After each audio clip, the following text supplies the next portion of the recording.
Ethan Caldwell, billionaire CEO of Pinnacle Enterprises, leaned back in his leather chair high above Chicago's skyline, and with a laugh as sharp as broken glass, he spat out words that froze everyone in the room. "A janitor's son claims he speaks 9 languages? Don't insult my intelligence." That cruel laugh echoed across the marble floor of the 60th floor penthouse, where million-dollar paintings hung like trophies of power, and the boy standing before him looked impossibly small. But before we go any further, where are you watching from right now? Drop your city in the comments. Subscribe to the channel so you don't miss the rest of this story. And hit that like button, because what happens next will shock you more than anything that happened in this penthouse. The boy's name was Jamal Torres, only 14 years old, wearing a hand-me-down shirt that hung loose on his narrow frame. His mother, Maria, stood quietly behind him, the woman who had scrubbed these very marble floors for 10 years, invisible in the eyes of the powerful men who passed over her as though she were a shadow. Ethan Caldwell looked at Jamal not with curiosity, not with the interest one might give to a prodigy, but with contempt, with the disbelief of a man who had lived his entire life in the comfort of wealth and could not imagine greatness rising from anywhere beneath him. 9 languages, Ethan repeated with mockery, tilting his golden pen between his fingers. "I doubt you can even spell them, let alone speak them. Let's see how your little fantasy holds up." He snapped his fingers, and Victor Langston, a board member with cold ambition flickering in his eyes, stepped forward carrying a manuscript wrapped in delicate cloth. The boardroom had never seen anything like it before. It was a relic Ethan had bought for show, a 1,000-year-old manuscript written not in 1 but in 9 ancient tongues: Old Japanese, Akkadian, Coptic, Aramaic, Old Norse, Pali, Ge'ez, Latin, and Sanskrit. He held it like a weapon, certain it would humiliate the boy who dared to stand in front of him. "Read this," Ethan ordered, tossing the fragile pages onto the oak table as though they were nothing. Gasps rose from the assistants lining the wall. Even the scholars Ethan had once hired to decode it had failed. "If you truly speak 9 languages, show us, or admit you're nothing more than a janitor's son playing games." Maria stepped forward, her hands trembling. But Jamal lifted his chin, his eyes, dark and steady, met Ethan's. "You think being poor makes me less," he said softly, but firmly. "But money doesn't prove intelligence. Knowledge can come from anywhere, even from the children you ignore." The room fell into a heavy silence, broken only by Ethan's smirk. "Prove it." Then, Jamal touched the manuscript as though it were alive. He began with Old Japanese, his voice calm, carrying syllables that rolled like waves. He shifted into Akkadian, a language dead for thousands of years, yet rising from his mouth as though it had never gone silent. The assistants leaned forward, phones forgotten in their hands, as he moved into Coptic, then Aramaic, then Norse, each translation flowing like a river changing course, but never losing strength. He finished in Sanskrit, the words sounding almost like prayer, when he lifted his head, his eyes locked on Ethan, and his voice did not shake. "The message says this: humility is the only crown worth wearing. Power is empty if it cannot lift others. A man who cannot see the dignity of those who serve him will soon be blind to his own worth." Ethan's laughter died in his throat. For a long moment he could not speak, and in that silence the weight of Jamal's words hung heavy, not just in the air but in the conscience of everyone present. Maria's eyes filled with tears, not of fear, but of pride, as she saw her son stand tall in a place designed to crush him, but in the shadows. Victor Langston's lips curled into a smile, not of admiration but of calculation. He had seen opportunity in this moment. To him, Jamal was not a miracle, but a weapon. something he could twist to humiliate Ethan and seize more power for himself. And so, even as Jamal stood victorious, Victor quietly snapped a photo, already composing the leak that would set social media ablaze and turn this private humiliation into a public storm. Yet Jamal knew nothing of Victor's scheme. What he knew was the trembling in his mother's hands and the mocking glare still etched in Ethan's face. "You're just a boy," Ethan finally muttered, trying to recover. But even he knew the ground had shifted beneath his feet. The assistants whispered among themselves. Phones buzzed with messages. And Maria, for the first time in a decade, raised her head and looked at the man who had ignored her existence for so long. She saw not a titan of industry, but a man suddenly uncertain.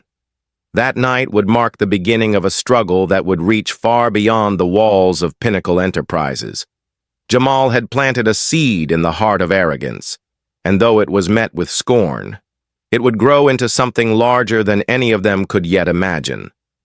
For now, though, all that remained in the penthouse was a boy, a mother, a billionaire, and a silence so deep it felt like history had just changed course. The next morning, Ethan Caldwell, billionaire of marble towers and glass offices, found himself walking into a place he had never once set foot in, the South Side branch of the Chicago Public Library. The marble under his feet was gone, replaced by scratched wooden floors, the air faint with the smell of old books and dust, the hum of fluorescent lights flickering in uneven rhythm. For a man used to mahogany desks and million-dollar views of Lake Michigan, this small branch with chipped paint and donated furniture felt like stepping into another world, a world he had spent his life ignoring, and yet, standing beside him with a backpack slung over one shoulder. Jamal Torres looked more at home here than Ethan ever had in his kingdom of steel. Maria, his mother, stayed near the entrance, her uniform still wrinkled from a night shift, watching carefully as her son guided a man who had once mocked him. At the far end of the room sat two figures who did not look like scholars in the way Ethan had imagined. Professor Okoye, once a Nigerian academic, now drove an Uber to make ends meet. Madame Leclerc, a Haitian refugee, taught French to children for free in the evenings.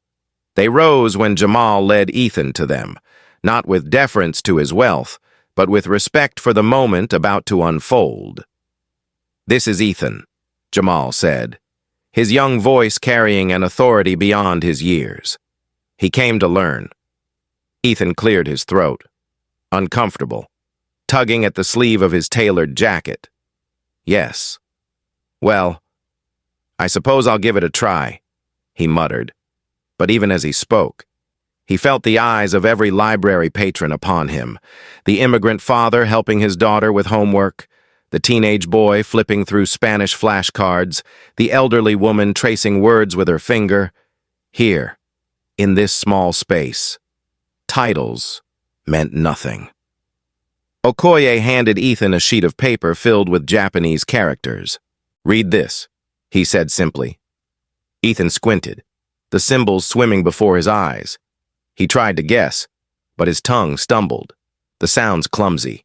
A chuckle rippled through the room, not cruel, but human, and Ethan's face flushed. Jamal sat beside him. "Calm. It's all right," he said, his voice gentle. "You start with sounds, then rhythm. Language isn't conquered. Mr. Caldwell, it's shared." For the next hour, Ethan struggled. He mispronounced vowels. He confused symbols. He grew frustrated. Each mistake felt heavier than the last, not because the boy corrected him, but because the boy did so with patience. Never mockery, never arrogance, the very opposite of how Ethan had treated him the night before. Slowly, Ethan began to feel something he had not felt in years: humility. When Madame Leclerc asked him to repeat a French phrase, he faltered. "Je suis désolé." He stumbled. The words meant to say, "I am sorry." The phrase hung in the air like a confession. And Maria. hearing it from across the room, felt something shift in her chest. She had cleaned his offices for years without hearing her own name spoken. And now this man, this billionaire who had dismissed her son, was learning the very words he had never given her. Again.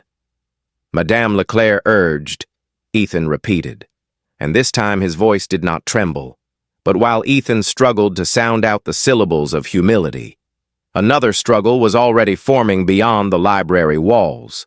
Victor Langston had leaked the footage of the penthouse confrontation to a blog known for sensational headlines. By noon, the story was spreading online. A billionaire mocked by a janitor's son who claimed to speak 9 languages. But Victor spun it differently. He whispered to reporters that Ethan was using the boy for a publicity stunt, a desperate attempt to clean his tarnished image. Trolls filled the comment sections, mocking Jamal, calling him names, questioning his intelligence, attacking Maria for daring to raise her head. Phones buzzed, threats slipped through the cracks of digital hate, and by the time Jamal walked home that evening, his mother found an anonymous message scrawled on their apartment door. Library boy, stay where you belong. Maria wanted to call the police, but Jamal shook his head. If I let them silence me, then they win. She looked at her son, so young yet carrying a weight too heavy, and she realized this was no longer about languages or manuscripts. It was about dignity, about proving that their voices mattered. The next day, Ethan returned to the library, this time without his jacket, sleeves rolled, ready to fail again and again. The regulars began to nod at him, not because he was rich, but because he showed up. Jamal sat across from him, correcting gently, never condescending. Okoye told stories of driving passengers who never once looked him in the eye. Yet here he was teaching a billionaire how to sound out words. Madame Leclerc shared how she had fled her homeland with nothing but a book, and how language had kept her alive. Ethan listened, really listened. And for the first time in his adult life, he realized that knowledge was not an asset to own, but a gift to share. Maria sat quietly in the back, her heart swelling as she watched her son not just translate words but build bridges. Yet shadows still lingered. Each day, new headlines painted Ethan as a manipulator, Jamal as a pawn, the library as a circus. The pressure mounted, and Victor's smirk grew wider as protests began forming outside, but inside the modest wooden walls, a different story was unfolding.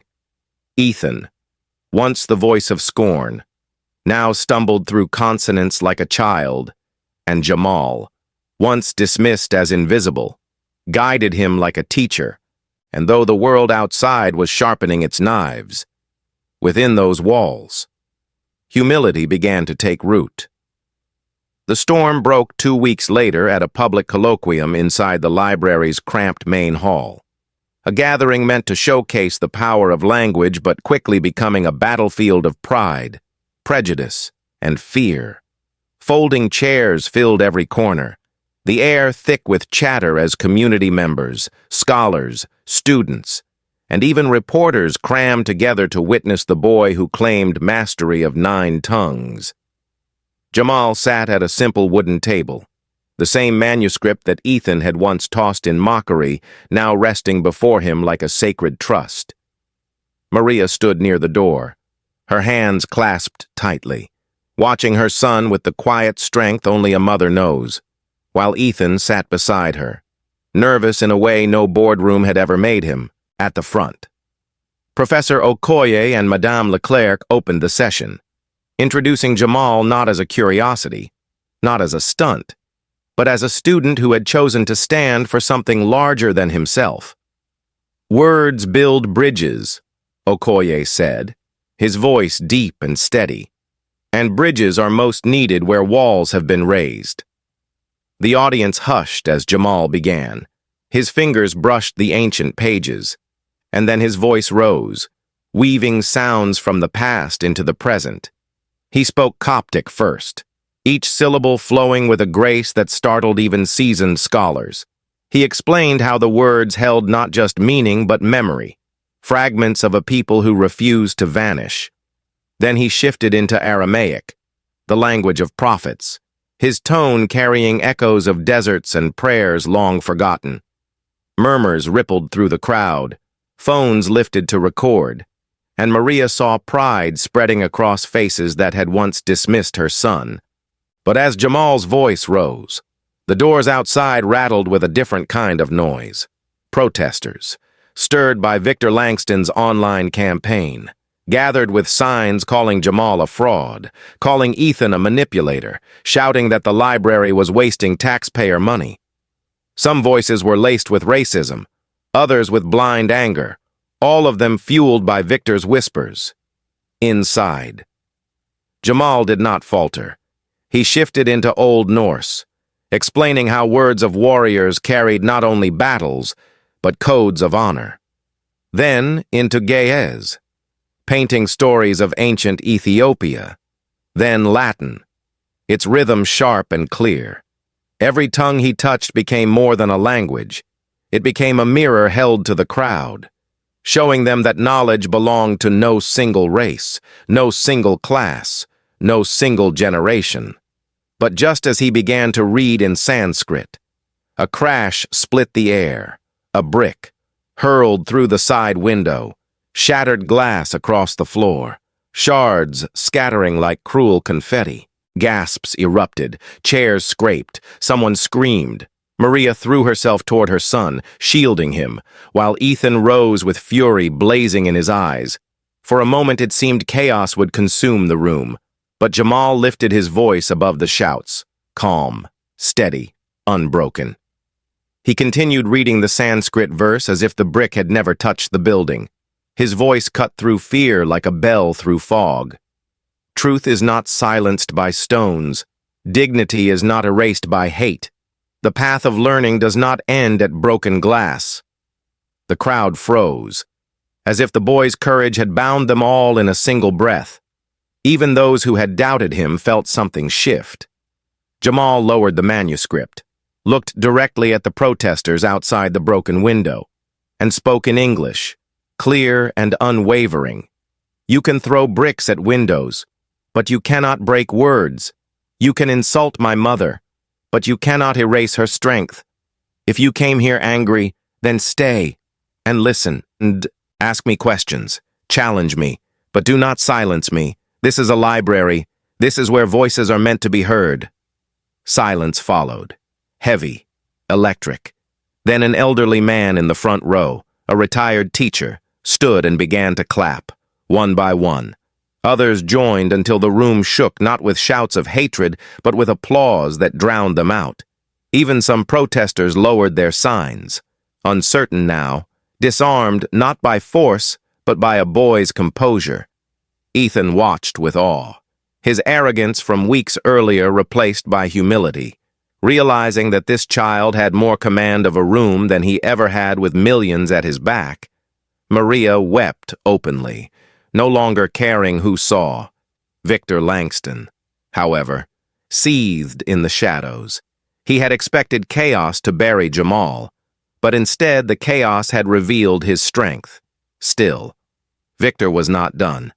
That evening, as the applause spread into headlines, Ethan Caldwell announced a decision that stunned even his closest advisors.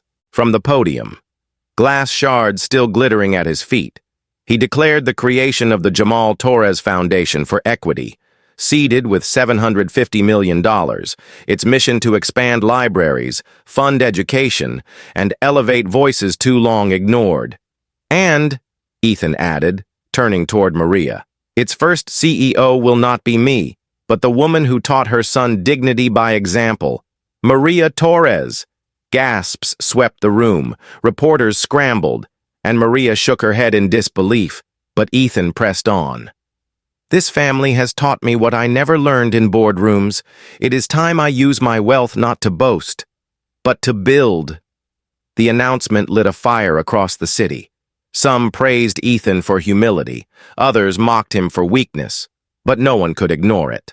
Jamal's name trended online, his face appearing on news segments, his words replayed on radio stations. Yet behind the spotlight, the boy himself walked quietly home with his mother, holding her hand, whispering that everything he did was for her. For the years she had bent her back unseen, Maria, exhausted yet proud, knew that storms would only grow stronger, and indeed, they would. Victor was already planning his next strike, reaching out to shareholders, plotting to frame Ethan as reckless. But for that single night, as the brick dust settled and the applause echoed in memory, Jamal had turned hatred into dialogue, fear into courage, and humiliation into hope. He had stood in broken glass and proved that dignity could not be shattered. Fame came fast, but so did cruelty. And for Jamal Torres, it arrived not in the form of applause, but in the jeers of his classmates the morning after the foundation was announced. His locker, once just a dented piece of metal in the corner of the hall, was plastered with slurs scrawled in marker, words that cut deeper than the brick that had shattered the library window. And as he stood frozen in front of the graffiti, whispers spread down the corridor. There goes the library kid, Mr. Nine Tongues. Think he's smarter than the rest of us. Some voices mocking, some filled with envy, others simply cruel for the sake of cruelty. Jamal closed his eyes, drawing the same steady breath he had used in the colloquium, but this time there was no crowd to applaud, no scholars to nod in respect. Only teenagers with phones pointed at him, recording his humiliation. Maria wanted to storm into the school that very afternoon, to demand that the principal erase every mark and suspend every student responsible. But Jamal stopped her with a quiet plea. If I let their hate define me, then I lose everything I've worked for. Let me fight this my way. And so he fought not with fists, but with words, alongside his shy but brilliant friend Aisha Jackson, the girl who spent evenings coding on a borrowed laptop. He began a language club after school, turning the mockery of library kid into a banner of pride. At first only Aisha joined him, but slowly others came. Miguel Lopez, the mechanic's son who wanted to learn Latin for seminary school, Sarah Nguyen, a coder like Aisha, curious about Sanskrit, even a football player who discovered that Old Norse battle poems gave him courage. The club met in a dusty classroom with squeaky chairs, their laughter and practice sessions filling the air with accents from every corner of the world. For Jamal, it was not just a club, it was proof that language could transform pain into purpose. Meanwhile, Ethan Caldwell, who had stood proudly beside Jamal at the colloquium, now faced ghosts of his own past. Headlines hailed his $750 million pledge. But in his heart, he felt the weight of hypocrisy, remembering Clara, his estranged sister who had chosen a life of service in shelters and clinics while he had chased profit and pride. For years he had dismissed her as naive, refusing to attend family dinners, cutting her out of his empire.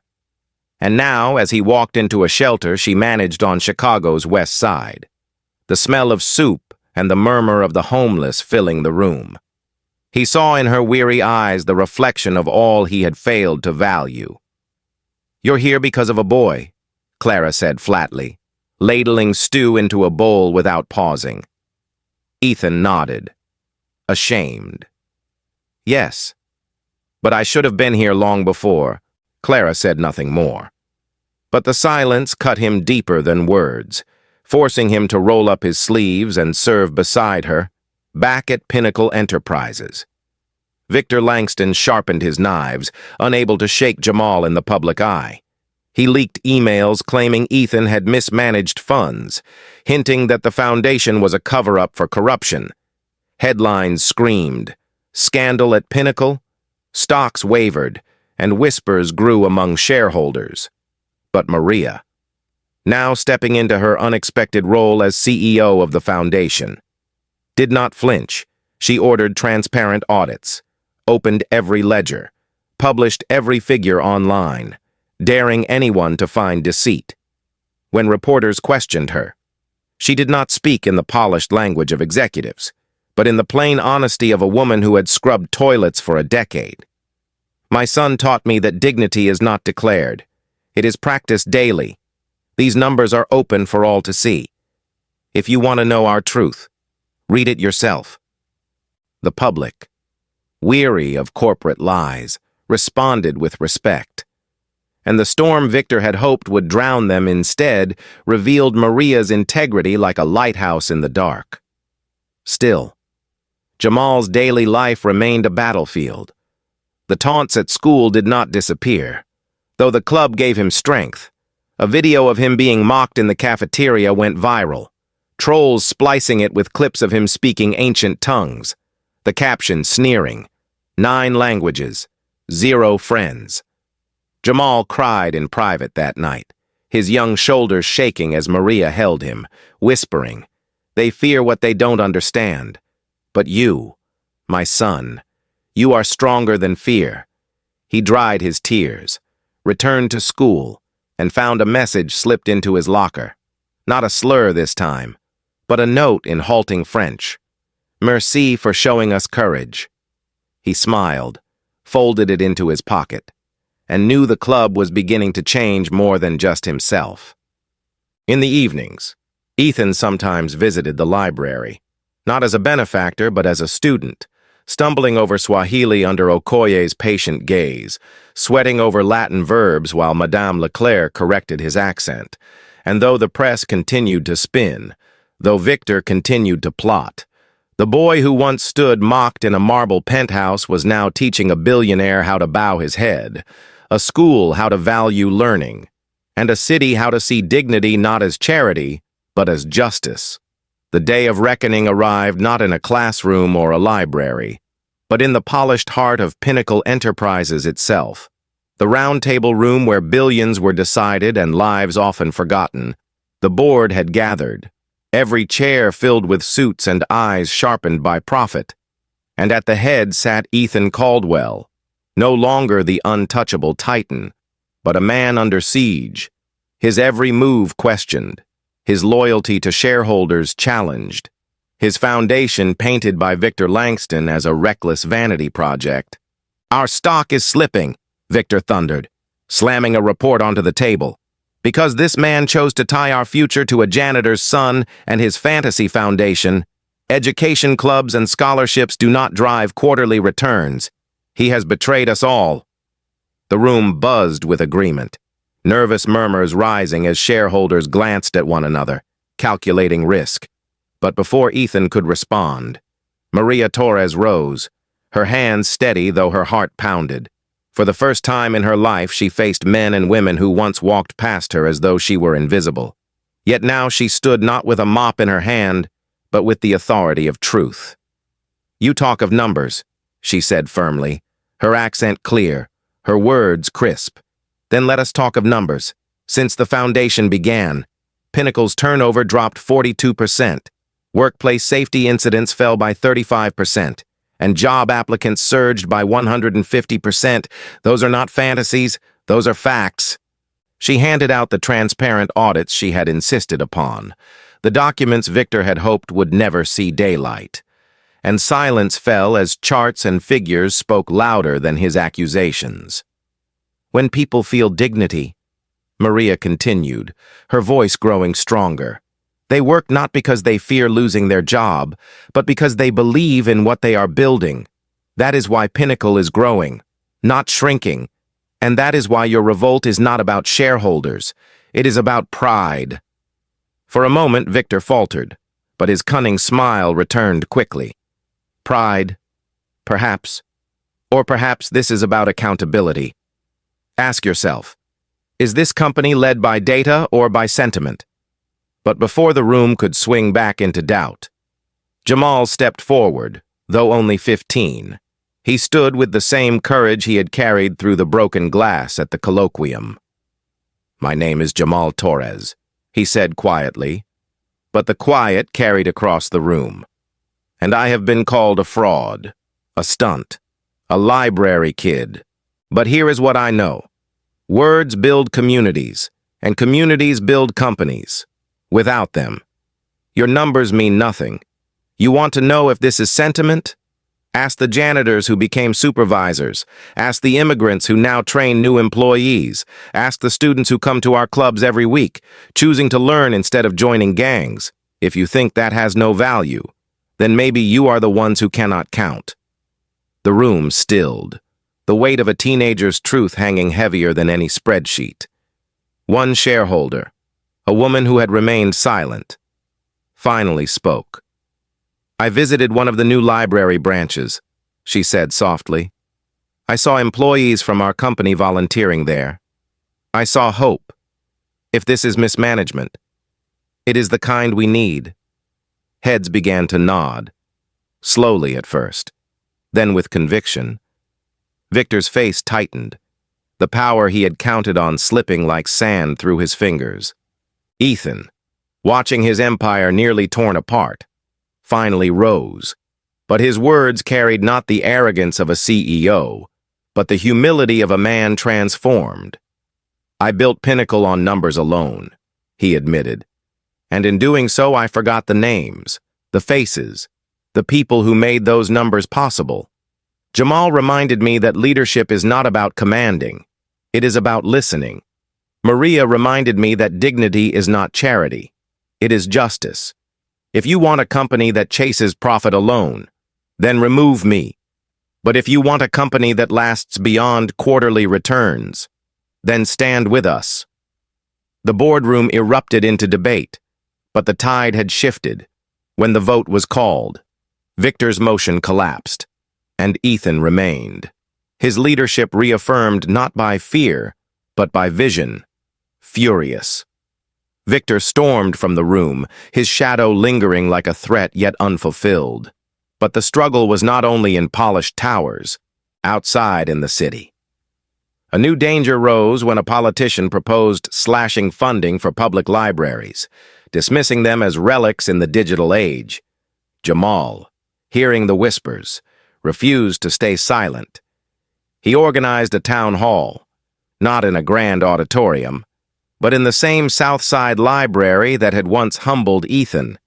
The room overflowed with neighbors, students, workers, scholars, and volunteers. One by one they told their stories.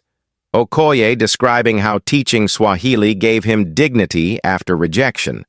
Madame Leclerc explaining how French lessons built community for refugees. Sarah Nguyen demonstrating the coding app that grew from the club Jamal had started. Maria closed the gathering with simple words. "You cannot measure a library by the cost of its lights. You measure it by the light it gives to people's lives." Reporters carried the story. Television cameras captured the standing ovation. And within a week, the funding cuts were withdrawn, the city council conceding that the voice of the people could not be ignored. For Jamal, it was not a victory to boast of, but a reminder that battles would always return, that prejudice would always find new disguises. But for that moment, he had stood again in the line of fire and proved that even in politics, even in profit-driven towers, truth could still be spoken by a boy who once was mocked as just a janitor's son. What began as a spark in a library grew into a movement that stretched across the city, and then far beyond, multiplying faster than even Jamal Torres himself could comprehend within the first year. The Jamal Torres Foundation awarded 200 scholarships to children of service workers, opened 15 library branches in neighborhoods long starved of resources, and brought more than 3,500 learners into classrooms where scratched wooden tables became platforms for dreams. At each opening ceremony, Maria stood at the podium, no longer in a janitor's uniform but in a simple blue dress, speaking not with the polish of politicians, but with the sincerity of a mother who had scrubbed floors for a decade and now held the microphone of change.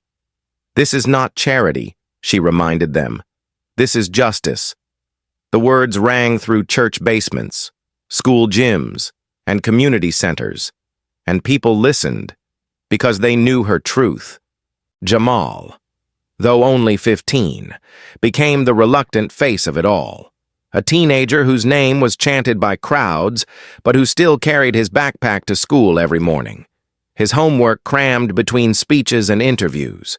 His evenings filled with teaching younger kids how to say hello in 10 different languages.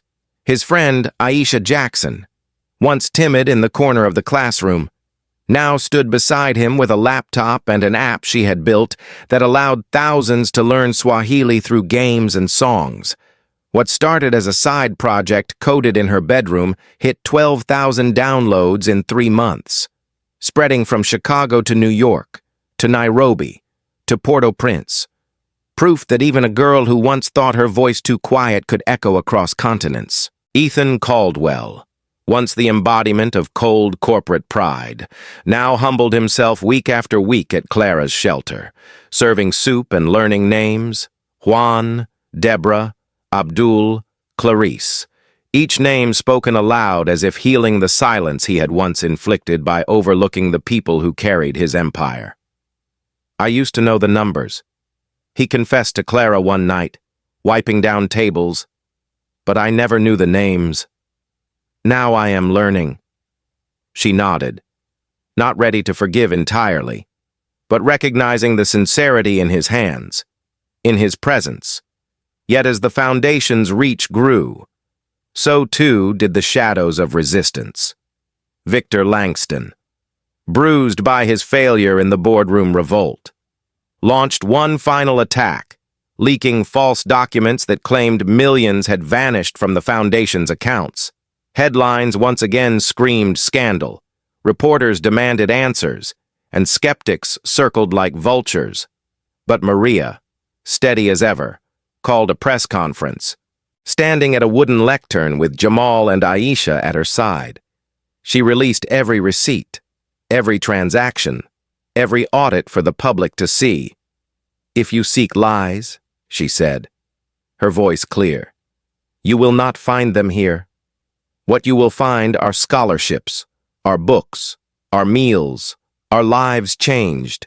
That is our balance sheet." The transparency silenced critics, and the truth shone brighter than Victor's lies.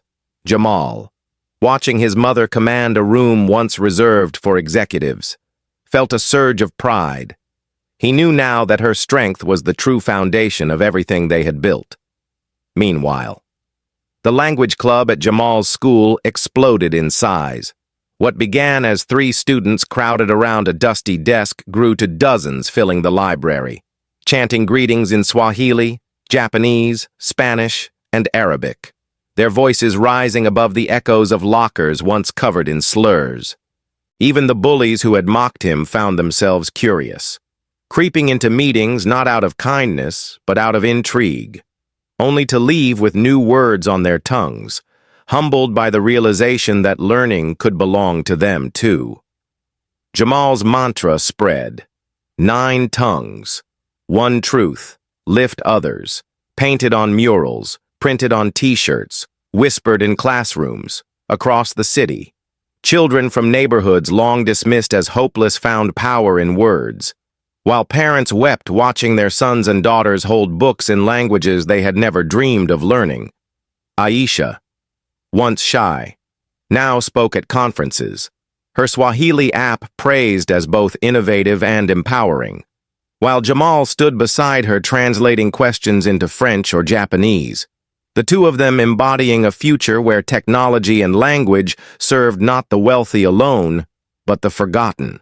Ethan, though still a billionaire, no longer sought headlines but spent quiet hours teaching Latin verbs to teenagers at the library, laughing at his own mistakes, humbled each time Jamal corrected him with patience.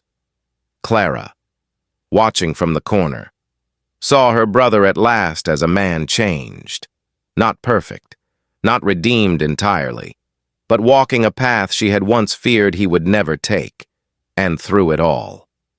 Victor raged in silence, his last scandal collapsing under the weight of Maria's unshakable integrity, his influence shrinking as even shareholders began to whisper that his obsession with destroying Jamal had blinded him to progress. He resigned quietly, his name fading into the background. A bitter footnote in the story of a city rising. For Jamal. The triumph was never about Victor, never about humiliating Ethan, but about the quiet victories. The janitor who became an operations manager, the immigrant who found work teaching, the girl who built an app in her bedroom and changed how thousands learned. One evening, as he walked home past the same apartment building where threats had once been scribbled on his door, he saw children chalking words on the sidewalk. Hello in Arabic, peace in Swahili, hope in Spanish, and he smiled. Knowing the movement was no longer his alone, the multiplication was happening everywhere, unstoppable, undeniable, proof that knowledge when shared did not divide but multiplied, spreading dignity like light through windows once dark. 18 months after the day Ethan Caldwell first mocked him in the marble penthouse, Jamal Torres stood on a stage built not of steel and glass, but of wood and hope. Inside a transformed hall of Pinnacle Enterprises, the round table room that had once symbolized power, now redesigned with photographs of workers, students, and families whose lives had been changed by the foundation. Banners in 9 languages hung across the walls, each carrying the same message: dignity practiced daily. And in the front row sat 25 former janitors, men and women who had once been invisible in the corporate corridors, but who were now dressed in suits and gowns, waiting to receive certificates that named them operations associates, graduates of the first program of the Jamal Torres Foundation. Maria walked to the podium, her voice steady, her shoulders squared. No trace left of the woman who had once bent her back over Pinnacle's marble floors. For 10 years I worked here with no one knowing my name, she said, the microphone amplifying her truth. But today I stand before you as CEO of a foundation that belongs not to me, not to Ethan, not even to Jamal, but to every worker who was ever overlooked, every student who was ever told they could not learn, every family who was told dignity was too expensive. Applause rose, not polite, but thunderous, rolling through the hall as the graduates wept, their children cheering, their spouses holding cameras high. Ethan sat quietly in the second row, his hands folded, a different man than the arrogant mogul he once had been, his eyes wet as he looked toward Clara who sat beside him, at peace now with her brother's transformation. He leaned toward her and whispered, "You were right all along." And she squeezed his hand, not needing words to acknowledge that the journey from arrogance to humility had been long and painful, but worth every step. Then Jamal, now 15, approached the microphone. He was taller than before, his voice deeper, but still carrying the calm fire that had once silenced a room of protesters. "I stand here not because I was the smartest, not because I was the strongest," he began, pausing as cameras flashed. "I stand here because my mother taught me that dignity is not something declared once and forgotten. It is something practiced daily. When they mocked me as a library kid, I answered with books. When they tried to break windows, I answered with words. When they called my mother invisible, she answered by leading." The hall stilled, every eye on him, every heart leaning forward. Jamal pointed to the far wall where a framed poster hung, the same one once defaced with racial slurs in his school locker. The insults had not been erased, but covered with gold leaf in the Japanese style of kintsugi, cracks repaired, but stains left visible. "We keep this here," Jamal said, his voice thick with emotion, "because brokenness is part of our story. We do not hide the stains. We learn from them." For a moment there was silence, the kind of silence that carries more power than any cheer. And then the applause erupted again, filling the room like a flood of light. Outside the building, Chicago's skyline glowed against the evening sky, no longer cold steel alone, but lit with murals painted by students from the foundation. Words in Spanish, Swahili, Japanese, Arabic, declaring that knowledge belonged to all. Aisha stood beside Jamal, her laptop under her arm. Her Swahili app now used in schools across the Midwest. She whispered to him, "We did it." And he smiled, shaking his head. "No, we're just beginning." Ethan, humbled, stepped to the podium one last time, not as CEO of Pinnacle, not even as benefactor, but as a man who had learned the hardest lesson of his life. "This foundation must not be led by me," he said, looking at Maria with respect. "And so today I step down as chair and pass leadership fully into her hands. I will serve, not command." Maria nodded, accepting not as a gift, but as justice, and the crowd cheered her name. Victor Langston, once the shadow in every room, was gone now. His resignation a forgotten headline. His schemes dissolved into irrelevance. The story belonged to Jamal, to Maria, to every worker who had once been silenced. And as the ceremony ended, the graduates lifted their certificates high, children danced in the aisles, and Jamal led Ethan to a small table at the back where a Sanskrit verse was inscribed on wood. "To know the word is to serve the world." Jamal handed Ethan a copy of the verse, challenging him to read it aloud. Ethan stumbled, mispronounced, faltered, and then smiled as Jamal corrected him gently, just as he had in the library months before. It was no longer humiliation, but learning, and in that simple act a billionaire and a janitor's son sat side by side, teacher and student, proof that power is not measured in money, but in humility.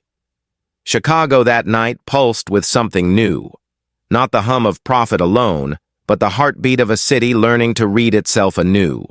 Its story rewritten not on marble floors, but in classrooms, libraries, and the daily dignity of ordinary people made extraordinary by hope. Thank you for watching. Tell me where you're watching from. Don't forget to like, share, and subscribe. Together we can keep these stories alive.